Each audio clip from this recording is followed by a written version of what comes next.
I'm proud to be the first Pakistani and Punjabi elected to the Queensland Parliament. I am proud to speak 3 languages of my family and ancestors, Urdu, Punjabi and Hindi. फैज़ अहमद फैज़ ने फरमाया, नए ज़माने के तवक्को में हमने दिलों में एक सपने की बुनियाद रखी. मेरे दिल में भी एक ख्वाहिश है कि मैं एक ऐसा मुस्तकबिल देखूं जहां हम सबको बेहतर ज़िंदगी बनाने का मौका मिले.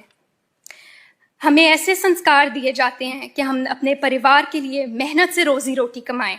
आपका ये हक है कि उस मेहनत का फल और आपकी रोज़ी रोटी आपको इज्जत से मिले. साडे पंजाबियां दे दिल बहुत वड्डे हुंदे ने.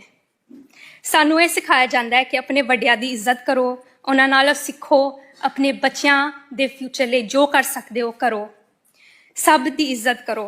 इसलिए लंगर भी बनता है. पंजाबी ये नहीं देखते कि तुसी कित्थों आए हो, कित्थे जा रहे हो, बस ये देखते हैं कि सब इंसान हैगे ने ते सब दी इज्जत हैगी है. I am proud of these values because they represent all Queenslanders who, like my parents, came here seeking a better life while contributing to society. The diverse, hard-working and vibrant people who come together to make Australia a beautiful, multicultural society.